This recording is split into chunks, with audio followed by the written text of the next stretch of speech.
Meus amigos, o programa Conversando com Augusto Maranhão vem à sede da Fundação Rampa, que é a casa de Fredão. Hoje o quartel-general do plastimodelismo, né, Fredão? Meus amigos, antes de a gente entrar no nosso programa propriamente dito, quero fazer uns avisos. Primeiro, a gente tem recebido muito e-mail sobre o livro do Jack, não é verdade? Então, lamentavelmente, Jack só fez 100 exemplares nos Estados Unidos, nós pegamos 5, a edição esgotou. Nós estamos procurando, viu, Fredão? Vamos à Assembleia Legislativa, no projeto Assembleia Cultural, com o deputado Ricardo Mota, para ver se a Assembleia faz um lançamento, pelo menos da versão natalense, que são 200 páginas, não é isso, Fredão? Como as 200 e poucas páginas, a gente fecha a parte da guerra e até Natal. Então, Ricardo Mota, aproveitando o programa, vamos fazer uma audiência com você para que a gente consiga, a Assembleia Cultural, patrocinar esse grande livro do nosso querido Jack. Mas sem delongas, outra coisa, Fredão, quero avisar aqui também a grande audiência do nosso programa, sintetizando através do nosso querido Elias Gosso, que é o maior audiência do programa, não é verdade? Ele é o único cara que tem moral para Léo, que ele disse: Augusto, deixa as músicas no final do programa todinha, que Léo corta. Então, Elias, vou dar um recado melhorou. E Elias Gosso é o proprietário do Hotel Majestic, que nós temos um hóspede ilustre lá. Não é verdade? E vocês vão ter a surpresa daqui a pouco. Eu vou mostrar esse companheiro que está aqui conosco, que também curte, que ama a história da Segunda Guerra, ama e corrige, apoia todos esses eventos. A gente não é a favor da guerra, mas a gente faz um registro histórico. Não é isso, Fredão? Aconteceu, né? Não tem como dizer que não aconteceu, né? Verdade. E Natal está nesse epicentro dessas transformações de resgate da história da Segunda Guerra, não é isso, Fredão? Inclusive, um general americano disse que a importância de Natal para a Segunda Guerra foi a mesma que teve para a batalha naval da Primeira Guerra, o Estreito de Dardanelos, Canal de Suez e Gibraltar. Então, besteirinha, né? Não precisa dizer mais nada, né? Não, e Xuxa disse também, se não tivesse Natal, a guerra teria, prolongado muito mais anos. Não é verdade? Mas sem delongas, outra coisa. A audiência do programa está tão grande que a gente tem recebido tanto e-mail. Vamos pesquisar. Um rapaz mandou um e-mail para a gente dizendo que o pai de Bill Clinton serviu em Natal e tem um irmão. Bill Clinton tem um irmão natalense. É isso, Fredão? Pois é, isso daí foi uma surpresa, né? Ninguém estava esperando isso daí. Agora a gente vai verificar como é que é essa história mesmo aí. Se é, se não é, se deixou de ser, né? Outra coisa, a turma gosta também das expedições. Nós vamos à expedição a Rio Tinto, que seria a base da Segunda Guerra, da boataria alemã, onde os submarinos recebiam apoio lá na Baía da Traição, onde tem a casa de Eva Braun. Mas é boataria, mas a boataria que faz a expedição ficar interessante, né, Fredão? Vamos a Rio Tinto, na fábrica dos Lundrings. Não é isso, Fredão? Mas sem delongas, o programa hoje está muito movimentado. Corta aí, Léo, para a gente voltar.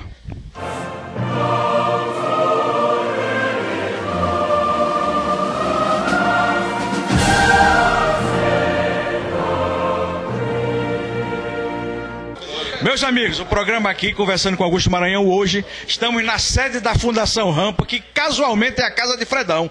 Não é verdade, Fredão? Que a gente não tem nem sede. A gente tem um grupo de voluntários que Fredão, e através de Ana e nosso querido William, cede suas instalações para a gente fazer a Fundação Rampa, não é isso, Fredão? Mas sem delongas, Fredão, que danada é isso aqui na sua casa, Fredão? Bom, isso daqui é o seguinte: além de eu ser da Fundação Rampa, eu sou de um grupo de plastimodelismo aqui em Natal chamado JG400. Devagar, como é? Grupo de Plastimodelismo e Pesquisa, JG400. JG400 é o seguinte: existia na Alemanha na Segunda Guerra um grupo de caça, que JG em alemão quer dizer grupo de caça, Jagdgeschwader, né, que alemão é complicado. Devagar, Bom, o grupo de plastimodelismo aqui usou esse nome JG400 para o seu grupo. E eu fui incorporado, o último aqui do grupo que foi incorporado aqui na parte de plastimodelismo. Quer dizer, Fredão, que isso aqui é uma prévia do encontro, parece que vai ter, é? Assim, em conjunto, a Fundação Rampa e o JG400 vão promover, dia 3 de novembro, no Hotel Natal Mar, na Via Costeira, o primeiro Open de plastimodelismo de Natal. Então, aqui é uma prévia para as pessoas que... Repita a data aí, para todo mundo pesquisar e... Vamos, passa aí, Léo. Para a gente ir lá pro hotel. O hotel é de quem? É do Ramzi Elali. Pronto, faça logo um agradecimento a ele pelo apoio. Ele apoiou bastante a gente. Todo mundo lá no hotel no dia 3 de novembro, no sábado. Depois do feriado. Isso, depois do feriado de finados, dia seguinte, dia 3 de novembro, vai ter o dia inteiro. Precisa pagar alguma coisa? Não paga nada, é aberto ao público. E o que o pessoal vai encontrar lá são maquetes de aviões, de tanques, navios, até de ficção científica, militaria, submarino, navio, tudo que é coisa que possa ser feita em escala vai ter lá. É o primeiro Open de Plastimodelismo de Natal, vai ser aberto para o Brasil, vem gente desde São Paulo até Fortaleza. Tô sabendo até que já veio a turma famosa dos Paralamas do Sucesso fazer uma prévia, é verdade?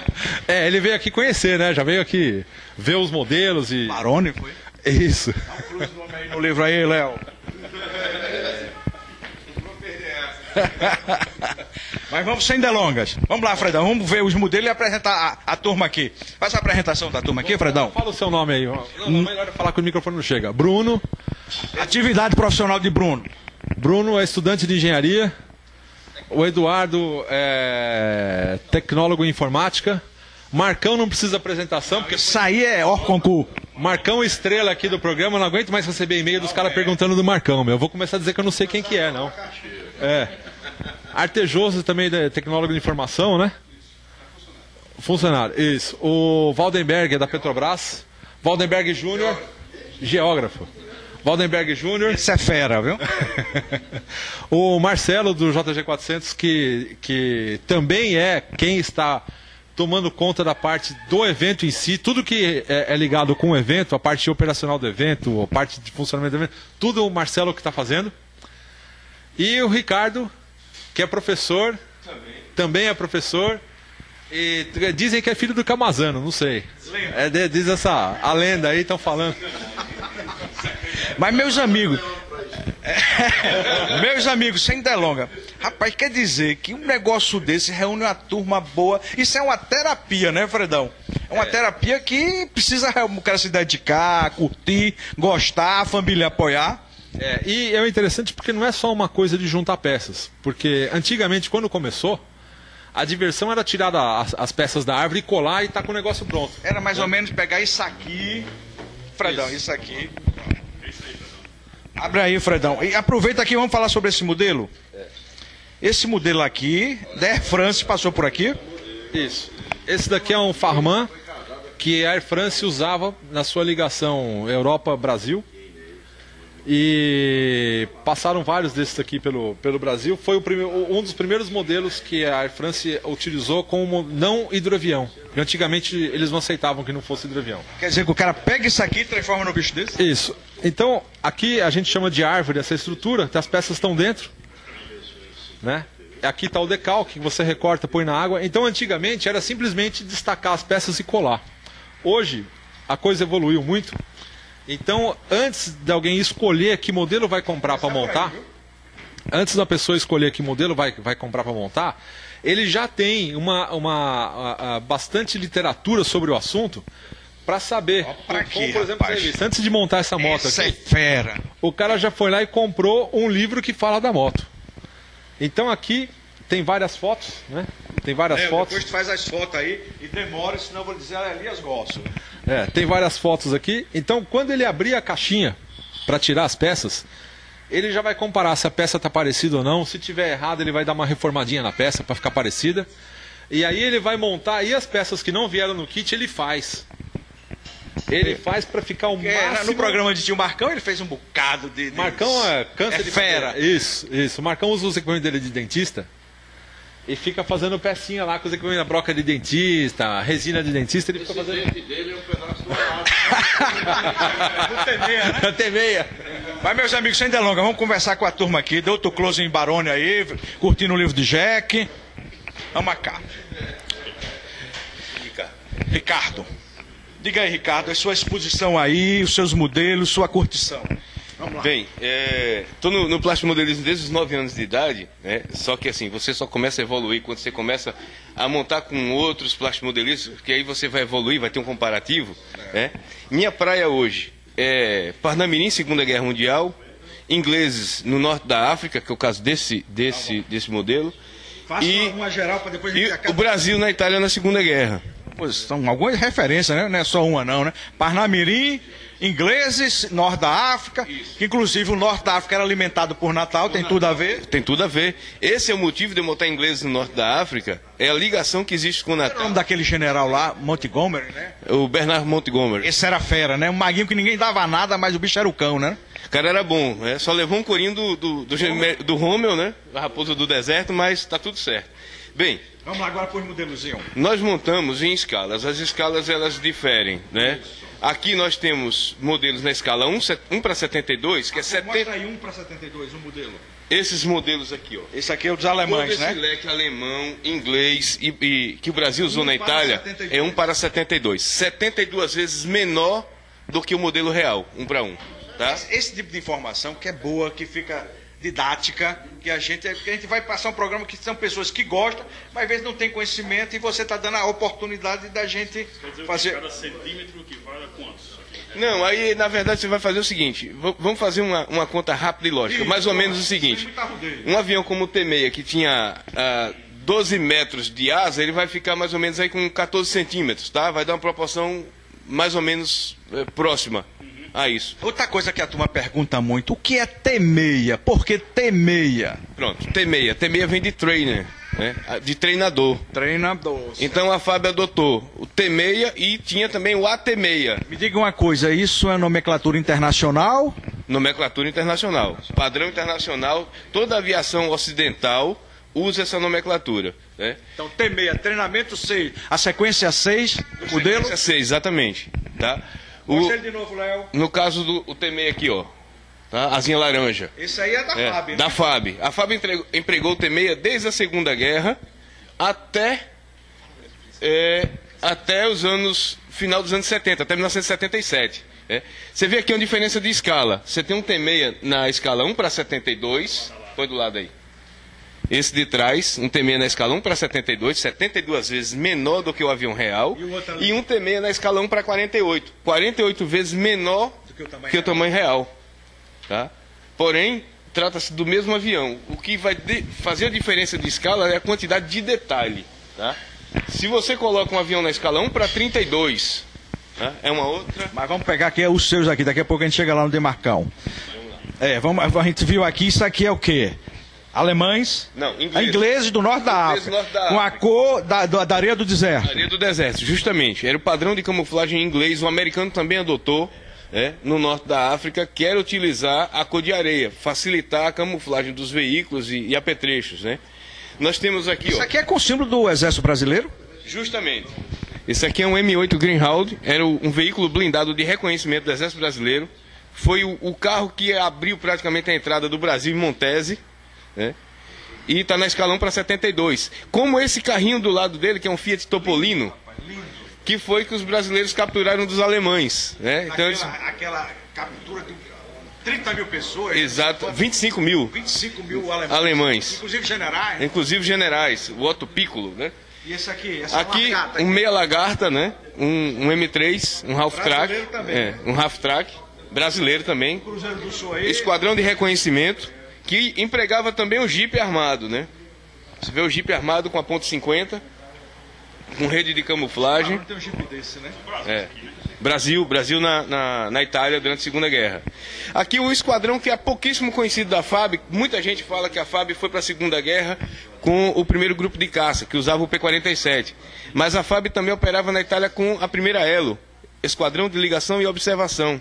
E usava esse avião, o L4. Por isso que ele tá com o símbolo da FAB aí, né? Ele tem o símbolo da FAB na lateral e o símbolo americano. Me diga uma coisa, esse jipinho aqui, isso é alemão, não? Esse é um Jeep alemão, Kubelwagen. Eu vi em Água de Lindóia esse bicho dentro d'água. Ali é o Schimmelwagen, que é o carro nadador. Aqui é o Kubelwagen, né? E esse Kubelwagen foi os ingleses que capturaram dos alemães, os americanos roubaram dos ingleses e os brasileiros roubaram dos americanos. Quem rouba ladrão tem E, sempre perdão. e esse carro tinha um apelido de caroço, porque ele tinha problema de faltar freio e os caras paravam ele roçando nos muros na Itália, né? Daí ele era só o carocinho da azeitona, né? E essas motozinhas aqui? Bem, primeiro eu vou falar desses dois aqui, que são veículos do Esquadrão de Engenharia, o quebra-canela da FEB na Itália, que aqui era um Jeep, um Ford GPA anfíbio. Naquela época, tanta Ford, Chevrolet, elas tinham licença para fabricar isso, um desenvolvia e o resto fabricava. Né? E assim, vice-versa.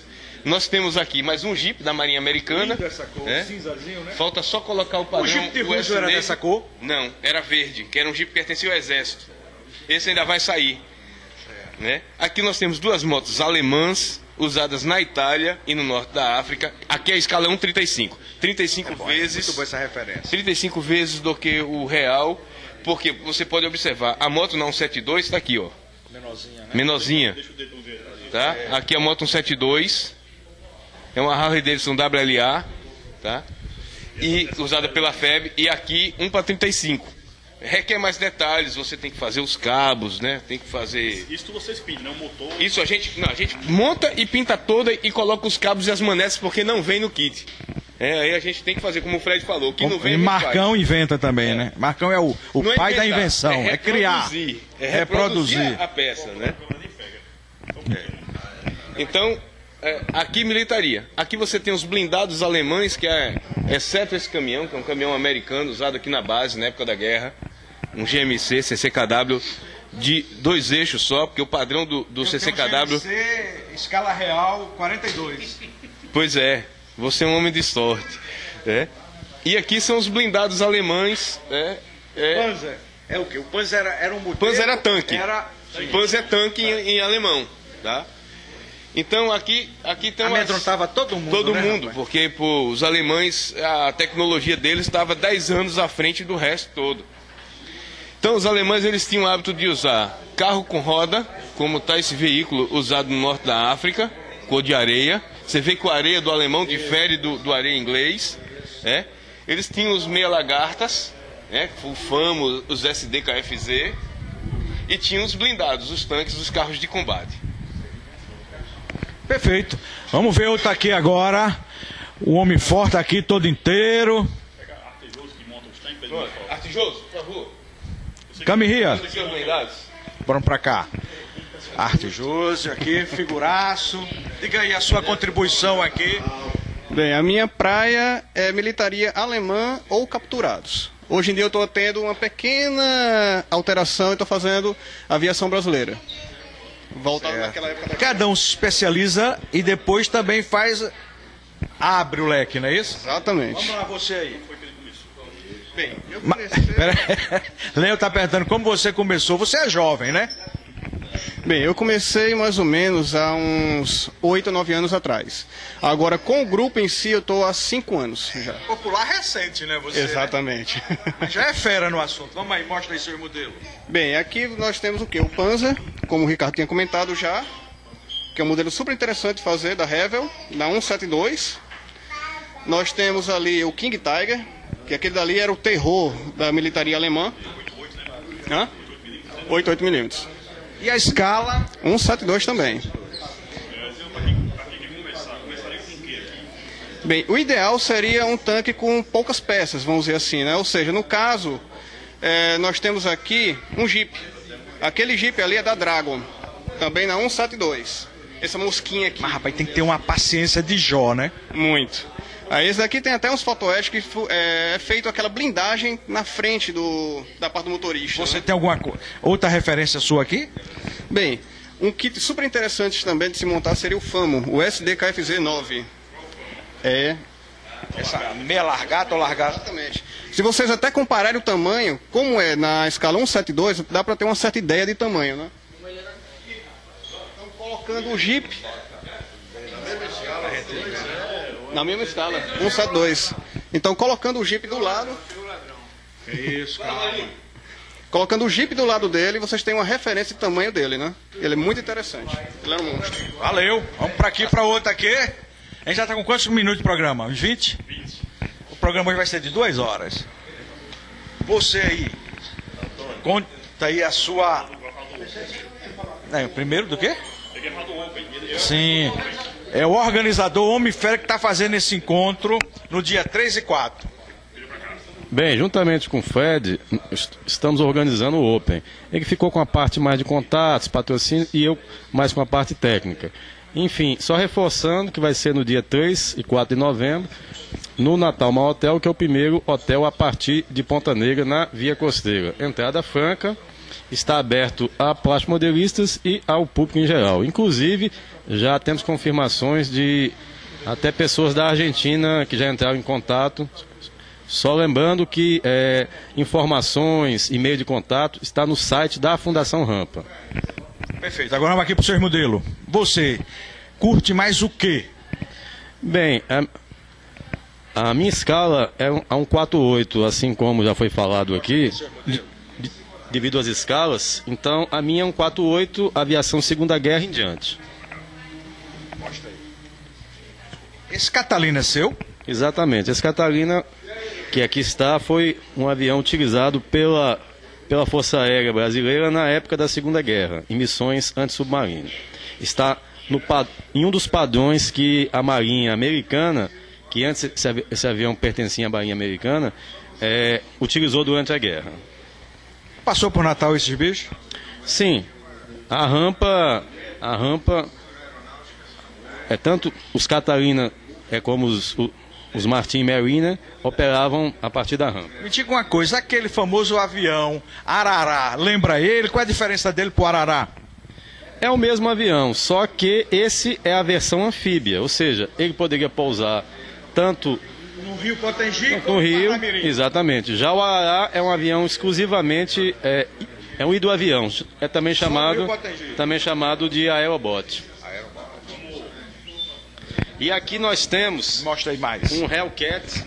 Esse é fera, né? Esse é famoso na Segunda Guerra. Exatamente, ele foi muito utilizado. No Pacífico, né? Exatamente, pela Marinha Americana Natal passou desse contra os japoneses. Natal, tem história do traslado, né? Bem, a parte mais técnica disso aí, o Fred pode dizer bem, mas a princípio esse avião ele foi utilizado mais no Pacífico. No Pacífico. Exatamente. Inclusive tem aquele negócio lá do Triângulo das Bermudas que tem um esquadrão desse que desapareceu, né? Não, ali foi um Avengers. Não foi ele não? Não, mas era da Marinha Americana e a pintura um pouco parecida. Talvez são três pilotos, né? Exatamente. O Avenger ele era um torpedeiro. Exatamente. E aqui nós temos... Aquele helicóptero é seu também? Exatamente. helicóptero é esse? Esse é o Mi-24, o famoso helicóptero de Rambo. Esse daquele filme Rambo 3 ou 2 lá com o russo, né? Exatamente, o Rambo 3, se eu não me engano. Bota a imagem aí, Léo, viu?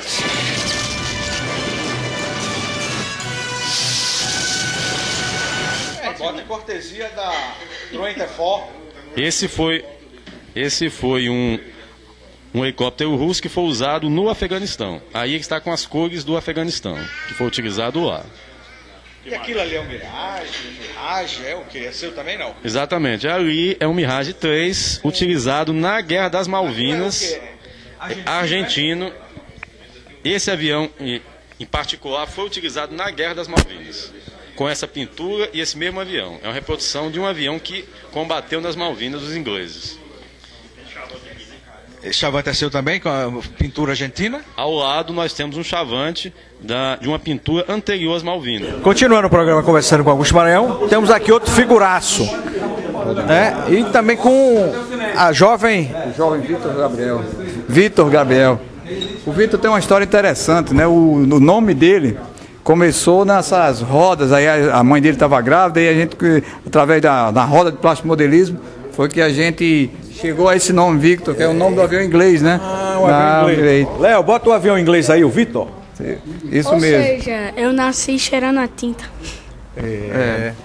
No ambiente aqui de montagem, de plástico modelismo, no ambiente de oficina e tudo, ele foi criado com isso. E filho de plástico modelista, muita gente que está assistindo esse programa tem a curiosidade de saber se as crianças mexem no kit, quebram o kit. Eu não tenho essa preocupação de esconder meus kits em casa. Meus kits é em cima da bancada, onde eles fazem parte dessa história. Então eles mexem. Eu tenho um outro filho de 4 anos que também participa do processo. Então eles estão sempre em contato com os kits. Agora eu vou mostrar para vocês algum trabalho. Mostra aí. Eu trouxe como temática Aviação natalense. Os aviões que operaram aqui na base aérea de Natal. Então, vamos começar pelo F-47. É um avião que tem que tem uma história na Segunda Guerra Mundial, né? Mas essa versão que está aí é uma versão daqui de Natal, que chegou aqui no surgimento do segundo do quinto grupo de aviação. Que danado é isso, o segundo do quinto? Diga aí pra gente aqui.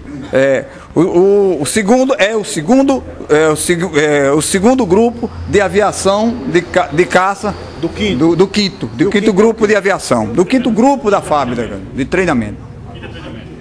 O quinto é o treinamento, né? Segundo grupo do quinto de treinamento. Isso mesmo, isso mesmo.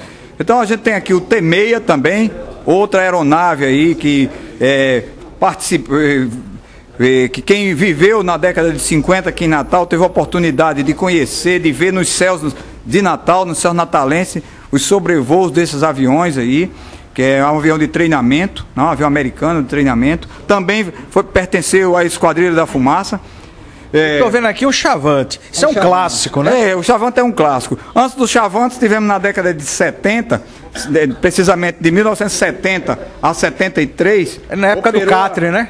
Operou aqui antes, no Centro de Formação de Pilotos Militares, operou o avião o T-37. O T-37C, um avião Cessna que veio para o centro de treinamento. O Chavante, como você muito bem falou, é um avião que faz parte da paisagem de Natal desde a década de 70. Desde 75, essa aeronave é uma aeronave de fabricação, de montagem, é um avião italiano de montagem no Brasil pela Embraer, né? Um avião de grande sucesso, inclusive um avião exportado para outros países, como mostramos antes, uma versão argentina, né? Que foi usado na Guerra das Malvinas também. E esse Chavante aqui, essa peça, reproduz uma aeronave que operou aqui no segundo do quinto. No segundo do quinto, onde ele operou também aqui em Natal, no segundo do quinto e no primeiro do quarto. Essa aeronave aí, precisamente, é uma réplica do que foi retirado de lá da fábrica. Um pouco dos modelos aqui. Um cara para ter, digamos assim, um hobby como esse, tem problema familiar, a família apoia, a mulher curte, ou você se isola muito para ter o seu hobby? Você fica no seu universo, no seu mundo, e isso cria um desconforto familiar? Isso é muito pessoal. As pessoas aí, elas têm que criar realmente um ambiente familiar. Ela tem que colocar a família junto do seu processo, a família, como a família dele dá prazer. Como está aqui seu garoto, e o hobby me dá prazer, é importante que a minha família faça parte desse grupo. Então, a minha oficina de montagem, dentro da minha casa, ela é aberta e a montagem é feita em toda a casa. A montagem começa, a pintura é num determinado local, por conta dos produtos, das tintas e do solvente, porém a montagem é feita junto com a família, na mesa de jantar, na casa de praia e etc. Essa semana eu fui à casa de praia e montei 50% de um avião. Coisa boa. Pegando um gancho aqui, você tem um colega, um amigo, que também curte o nosso programa. Como é o Pedrão, é? O Pedrão é geofísico, trabalha na Petrobras e é um grande apreciador, né? Querido Pedrão, obrigado pela audiência, um forte abraço. Gosta muito desse trabalho que o Augusto Maranhão faz de divulgação da cultura e da história, né? do nosso estado e da nossa cidade. Então o Pedrão é um entusiasta. É o homem das cavernas. Pedrão, você deve ser amigo de um primo meu, Joaquim das Virgens. Isso é um figuraço também, não é? Do mesmo grupo. Joaquim é um figuraço. Está lá em Teresina, lá em 7 cidades. É o pessoal da geologia. Vamos para cá agora. Tio Marcão já falou. Não, o tio Marcão ainda não falou não, né? Não, mas eu sou muito moço ainda, tenho esperança. Vamos para cá, tio Marcão. Vamos lá. Tio Marcão, que aqui é um decano da contribuição, do resgate, né, do plastimodelismo, e você curte isso há muito tempo. Eu estava até vendo uma história sua, ele escondia os modelos lá na Lobras, na 4400, para você não comprar antes dele. É verdade, lá é na Americana também. Esse cara foi meu aluno na escola técnica, e eu acho que eu posso dizer que tive uma certa influência para jogá-lo no plastimodelismo, porque em algumas oportunidades eu fiz exposições lá na escola, e esse cara, tal qual o filho dele aí, o nosso querido Gabriel, Vitor Gabriel, ele já está induzindo o garoto, eu não sei os netos deles como é que vão ser. E é por aí. Eu acho que essa história, o hobby é prazeroso, não tenha dúvida. Mas o hobby, o tipo do hobby, eu acho que tem muito a ver com a genética do indivíduo. Perfeito. Então eu, por exemplo, eu cresci, como já tive a oportunidade de dizer em outras vezes, com a minha família falando em aviação. Eu tenho fotos do meu avô materno, por exemplo, recebendo aqueles aviadores, os primeiros aviadores que chegaram ao Brasil aqui, cruzando o Atlântico aí. E eu acho que isso é genético, isso já estava no sangue, né? Mas, Marcão, você trouxe alguns modelos aqui. Mais ou menos cronologicamente. Explica aí pra gente. Foi mais ou menos uma pequena cronologia. Eu não trouxe mais kits, numa evolução maior, porque eu tinha certeza de encontrá-los aqui. Então é a cronologia da aviação na FAB, aviação brasileira. Antes da guerra, voava-se isso aqui.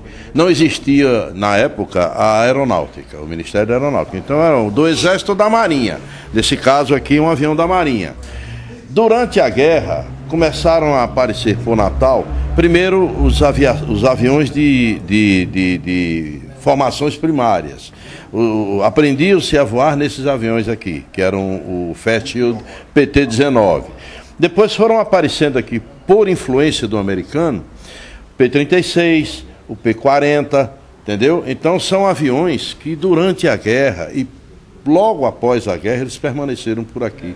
Uma época, enquanto eles estavam na ativa, permaneceram por aqui. Depois eles foram desativados, foram guardados em museus, colecionadores, etc. Depois o T-6. Eu tive a oportunidade e a felicidade de vivenciar a época dessa aviação aqui.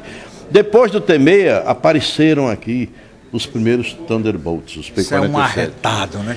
Pois é, esse avião já chamou a atenção. Eu me lembro, inclusive, como eu falei aqui, uma oportunidade, haviam bombardeios aqui na praia, aqui na Praia do Meio, onde colocavam-se alvos e etc. E os aviões ficavam atirando com tiros reais. Era bem interessante.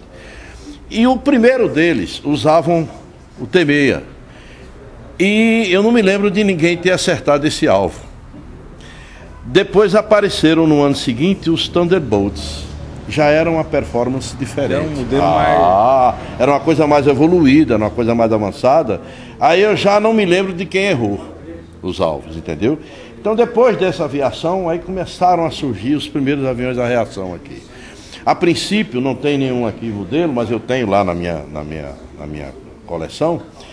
Começaram com os Gloster Meteor, eram uns jatos ingleses que começaram a ser cedidos ao Brasil. Depois vieram os T-33 e F-80, que também sobrevoavam muito aqui. Eu vi muito esses aviões aqui em Natal.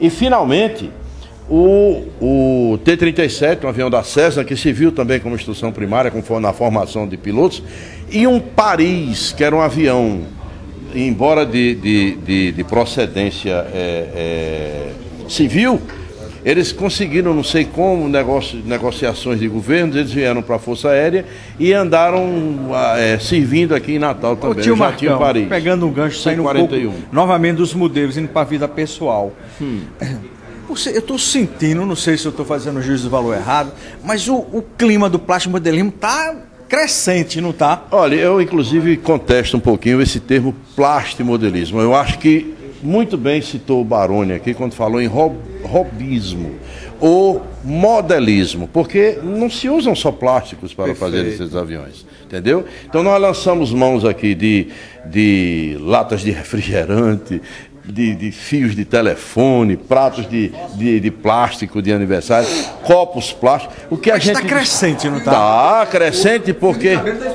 Pois é, porque está. Eu não tenho esse privilégio de usar fio de cabelo para fazer antena, mas eu peço do vizinho,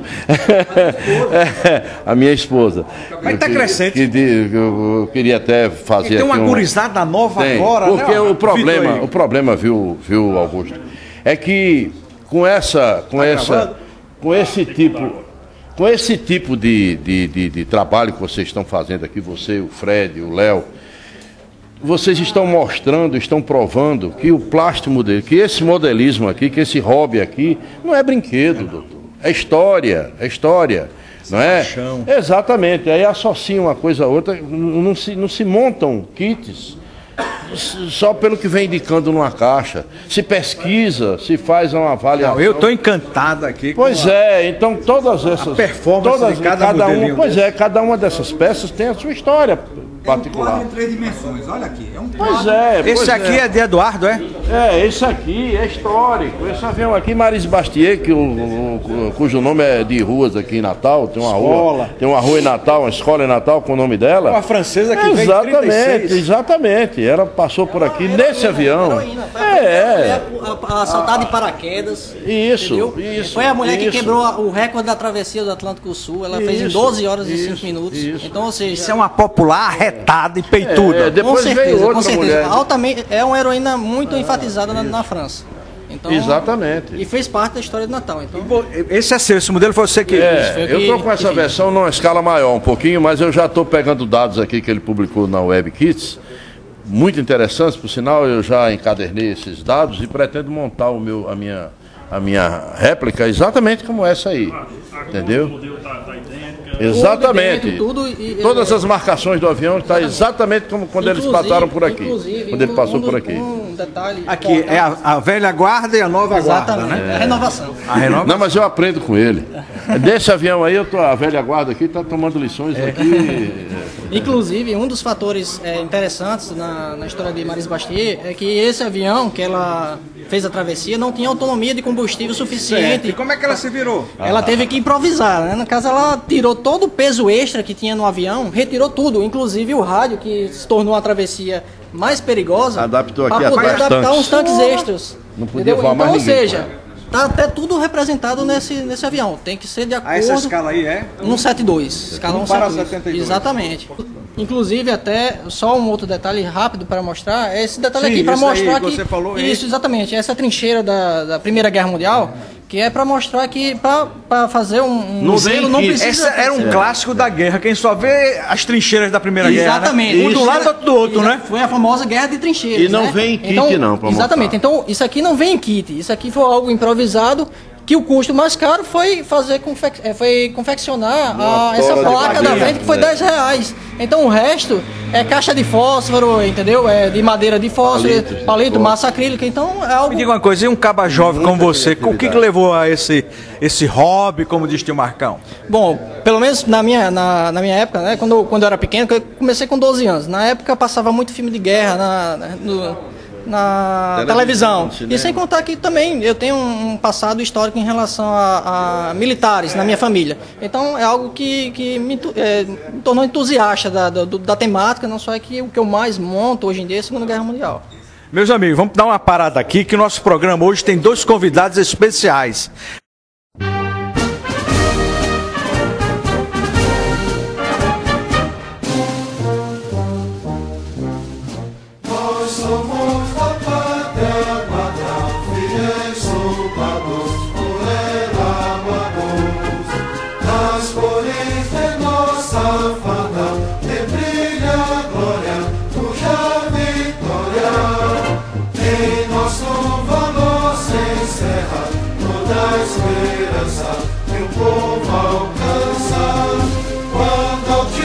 Primeiro, o nosso querido Barone, né, dos Paralamas do Sucesso, que está vindo fazer um show em Natal, e quando vem, sempre dá o prazer da visita aqui à Fundação Rampa, que também é a casa de Fred, ocasionalmente.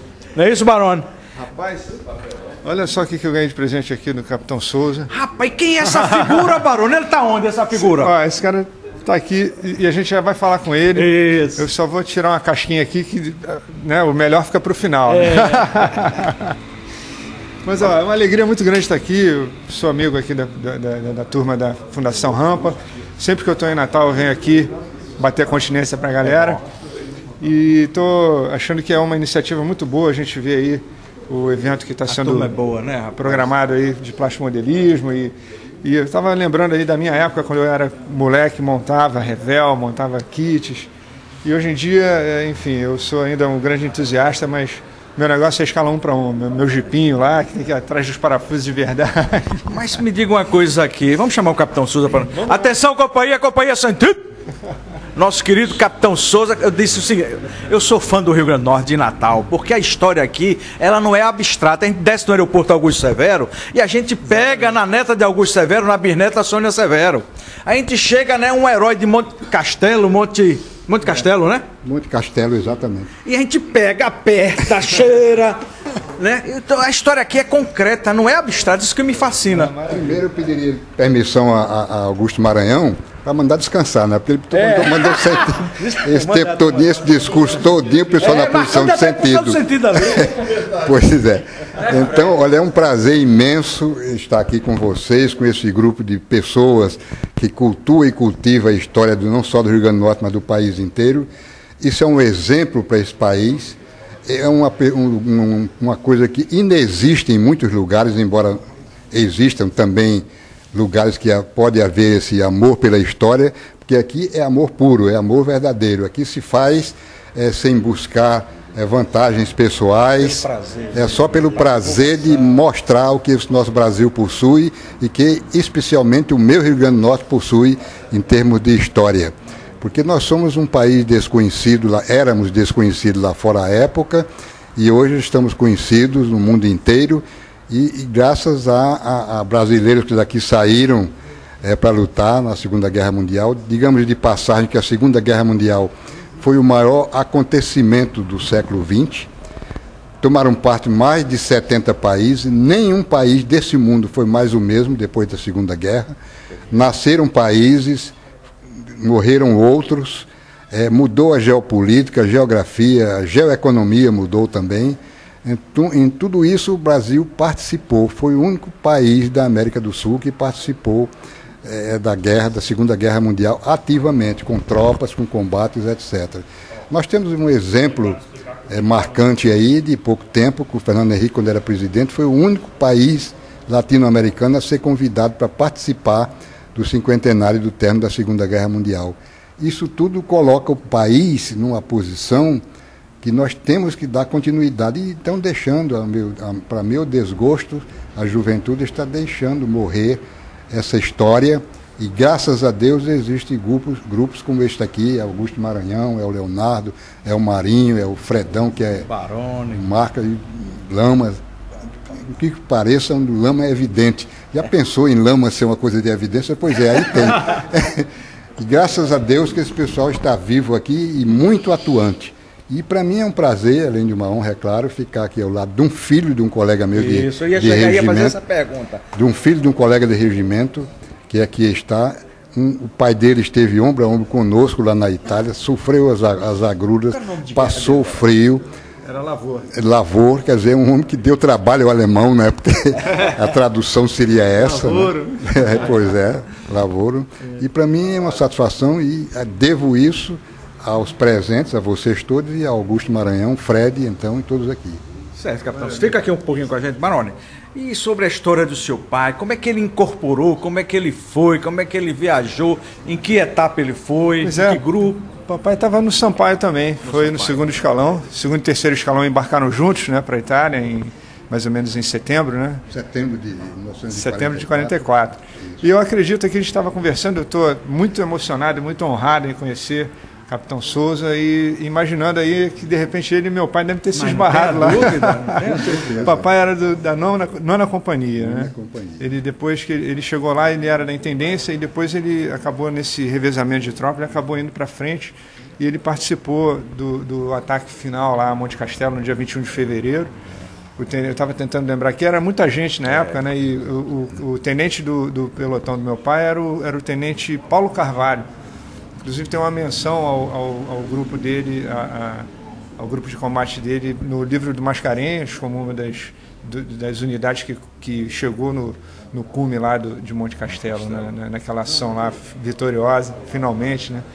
Enfim, a gente está aqui, é engraçado a gente ver como uma coisa assim, que é um hobby, é uma coisa ingênua, mas que tem um resgate, né, com uma coisa histórica. Com certeza. A gente está vendo aqui, o pessoal montou aí várias viaturas que eram usadas pela FEB, aqui vários aviões históricos começaram a fazer parte da aeronáutica brasileira, exatamente nesse momento em que Natal entrou como, nesse contexto, como a cintura do Atlântico, né, o lugar estrategicamente O começo foi o Brasil no contexto de defender o continente, né, de uma possível ameaça de ataque, né, do eixo, e depois virou o trampolim da vitória, virou um ponto estratégico, né, na passagem dos tão importantes insumos lá para a guerra continuar na África do Norte. E depois, pouca gente sabe que a guerra que começou na Europa passou por aqui, né? Porque primeiro na África do Norte, depois da África do Norte subindo pela Itália. Tem até um depoimento de Xuxa que dizendo: sem a base aérea de Natal,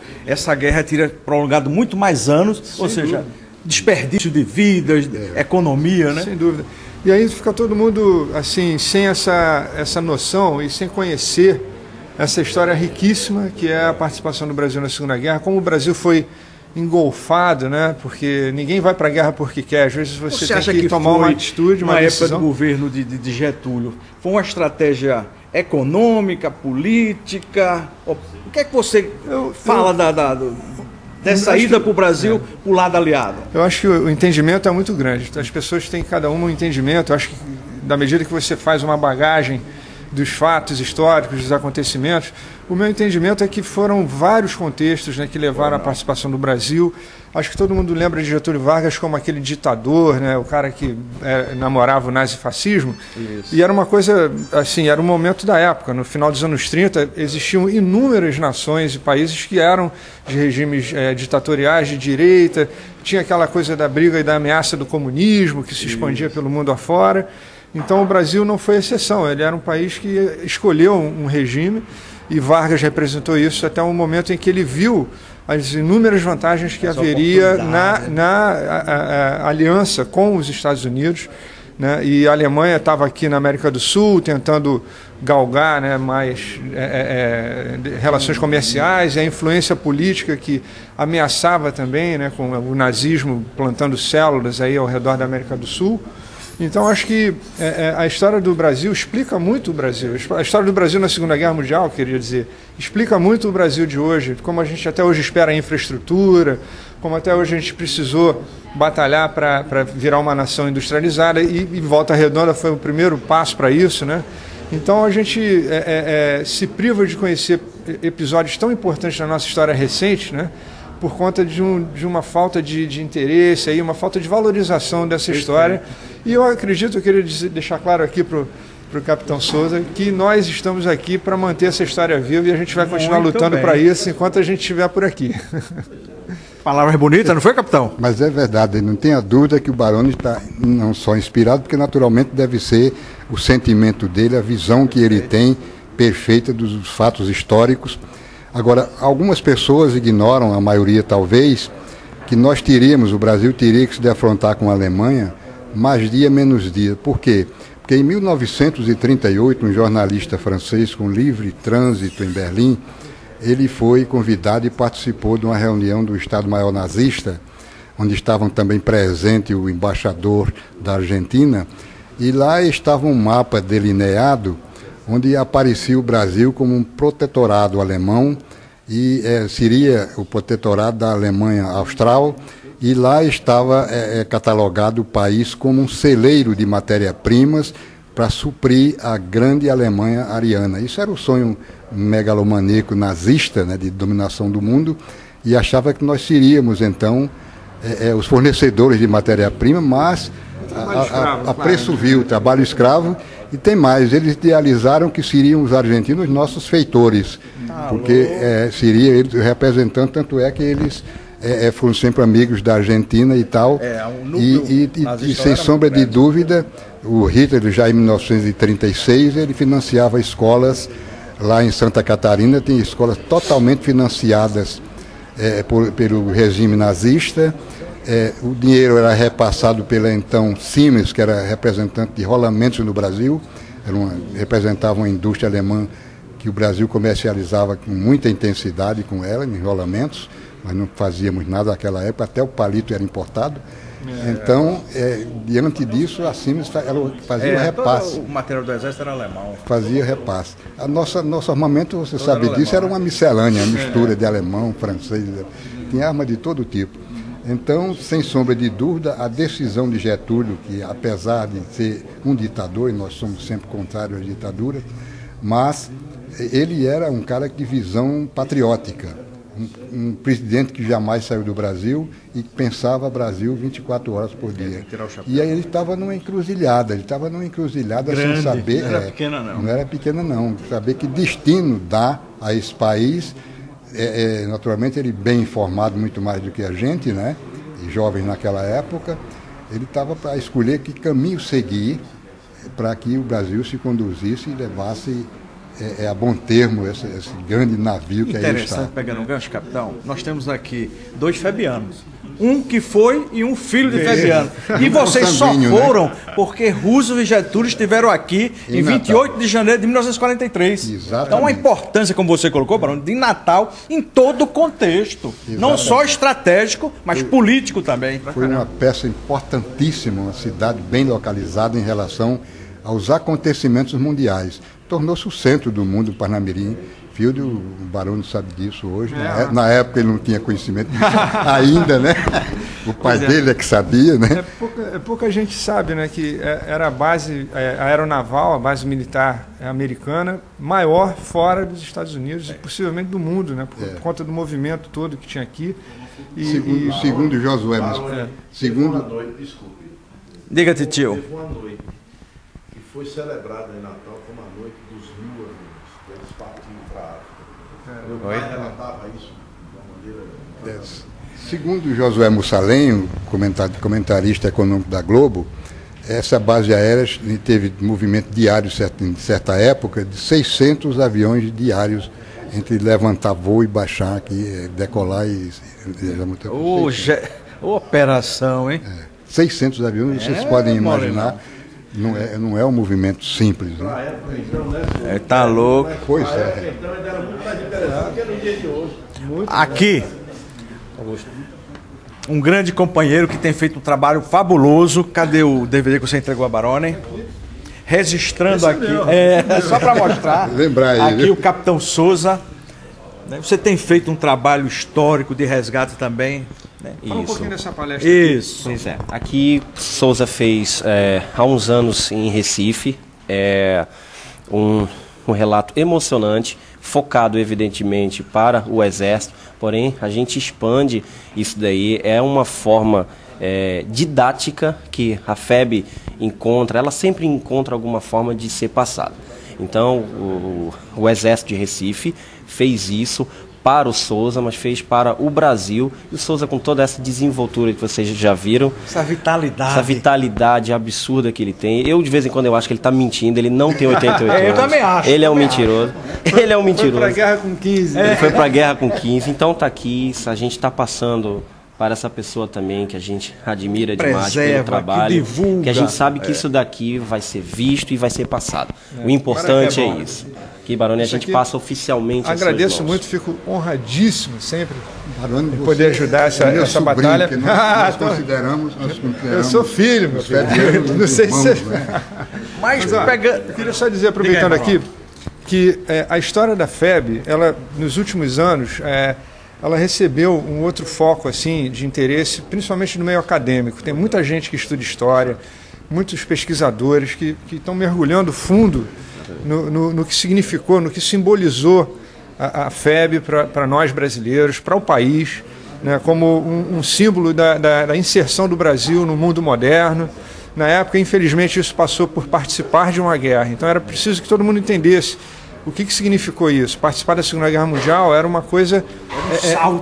exatamente, que era uma esperança da gente se inserir no contexto mundial, das grandes nações que estavam lutando contra uma coisa abnegável, como era o nazismo, o fascismo italiano, o imperialismo japonês, enfim. Perfeito. Se criou essa polarização danada no mundo para poder as nações escolherem uma maneira de viver. E uma vez eu fiz um documentário chamado Brasileiro no Dia D, que eu lembrei agora, né, do depoimento do Pierre Klosterman, que era um caboclo que nasceu no Brasil, filho de franceses, e adorava o Brasil como pouco brasileiro gosta do Brasil. E ele era um francês que teve que voltar para lá e lutou nas forças de libertação, né, na RAF, na Força Aérea Inglesa, como uma das muitas nações que estavam lá inseridas. Tinham poloneses, tinham franceses, tinham canadenses, todo mundo lutando lá na Força Aérea Inglesa.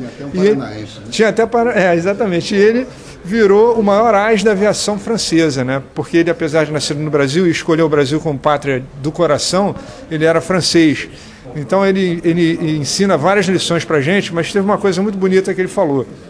No final do documentário, foi uma das últimas entrevistas que ele deu antes de falecer, e ele falou uma coisa que para mim é sensacional, que é o seguinte: o Brasil foi uma grande nação da América que entendeu essa história da guerra, que não era lutar contra os alemães, o mocinho contra o bandido.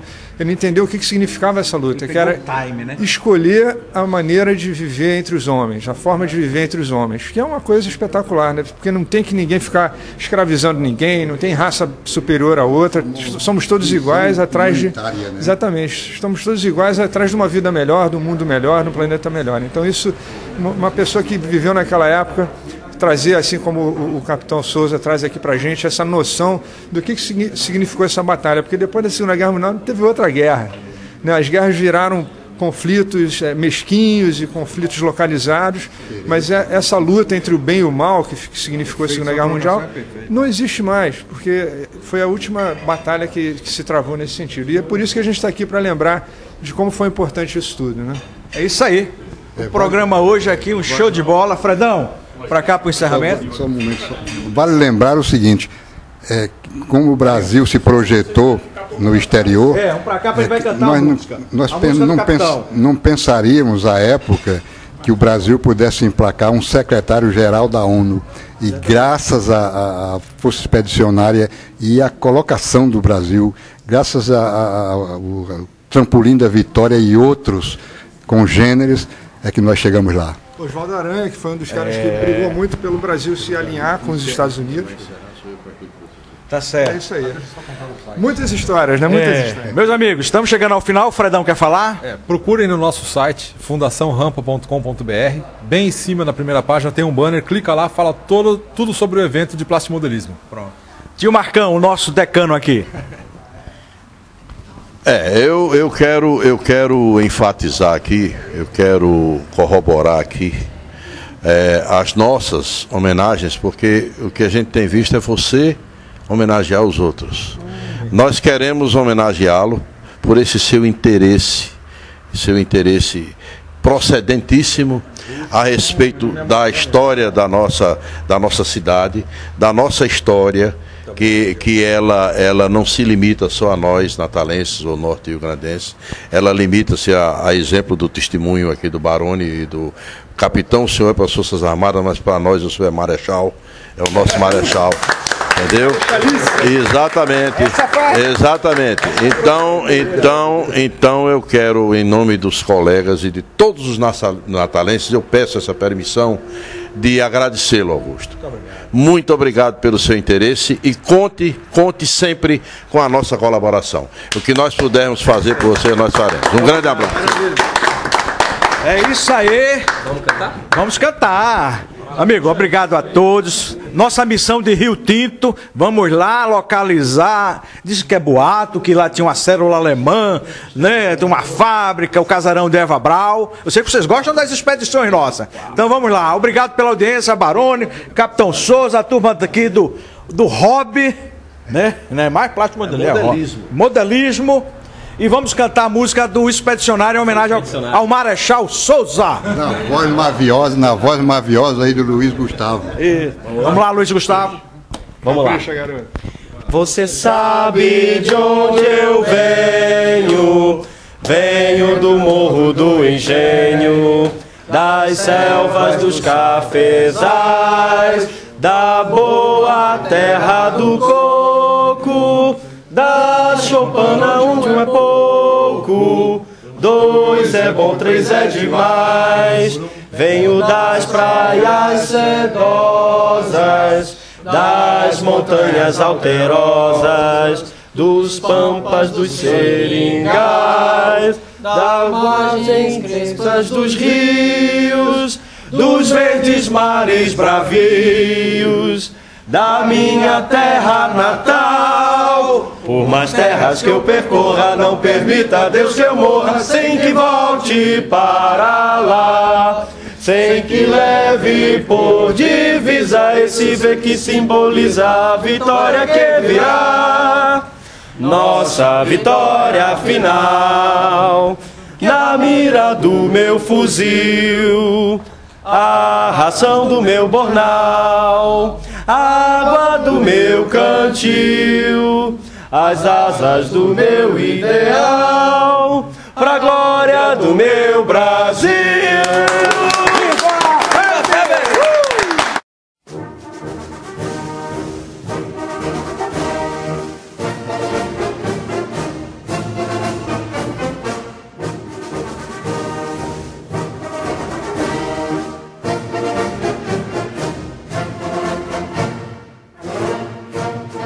Você sabe de onde